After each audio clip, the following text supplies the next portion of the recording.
On October 4th, 1979, it was a cold and rainy morning, but thousands of Iowans were braving the elements.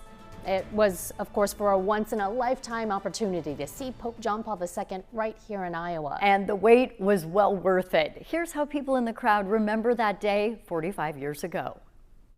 Have you heard about the weather? It was a cold morning, cloudy like today, but much colder. It was cold. I said, wow, you know, this is really going to be a cold day. It was chilly. It was very chilly. The TV and radio stations were all set up at Living History Farms, and they had a great big blue tent that we were all in. Well, the good part was if it rained, we were covered, and that was good. But we didn't get any sunshine, and so we were freezing in this place. Well, the people were wrapping themselves in blankets and, you know, plastic bags they were ripping apart and making coats out of them or whatever, you know. Well, I don't think it was unusual for some of the pilgrims to ask if they could buy a trash bag to put on to stay warm. Then when the announcement came over the loudspeaker that the Pope's plane had landed at Des Moines, the clouds just started to part. I just remember that as being an especially uplifting moment when the sun broke through, and and you stopped thinking about how cold you had been for so many hours already. They decided to have walking pilgrimages. People walking, from different parts of the city and everything. So it looked like a football crowd as people strolled down normally busy Hickman Road, all bundled up. They came on foot, on motorcycles, on bicycles, and in strollers with a helpful push from Mom. I think, as we flew in, I remember, David Ullman making some, stunned. Here's Living History Farm, these luscious green fields with 350,000 people.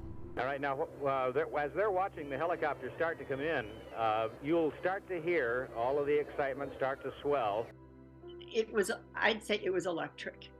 And I think it was electric in the crowd. Let's watch now as His Holiness comes into Living History Farm, and a lot of history right here in Iowa, all of central Iowa, watching as the Pope comes in. I'm not so sure that the initial response was necessarily reverence. It was just excitement, just total excitement. When the Pope landed and the whole thing began, it was just something out of a storybook. Father John, it's a special moment, isn't it? It certainly is, Dave. We see Bishop Dingman beaming probably more than anyone else in this crowd here this afternoon. He said, well, this is Joe Hayes, the farmer that wrote the letter. And I don't know where he's looking, but he asks Joe, he said, oh, the farmer. He says, we're all farmers. That's Joe Hayes right there that you can see talking to the Pope right now.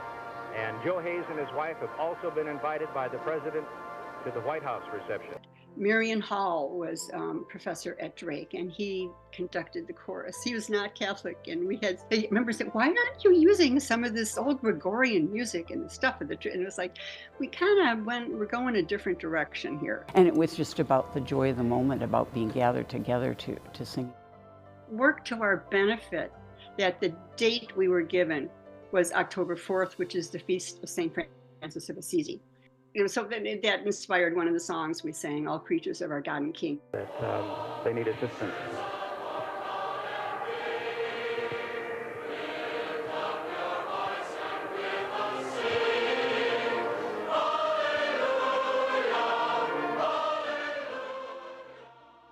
Here's the church alive in the middle of the cornfields, in the middle of agriculture, in the middle of the breadbasket, And he says, it reminds me of home back in Poland.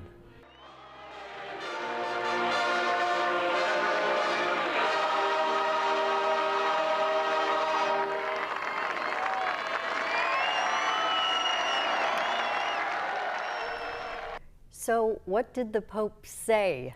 In the next half hour, his message for the 350,000 that flocked to Living History Farms that day, and the memories of those who were able to get a few words with him.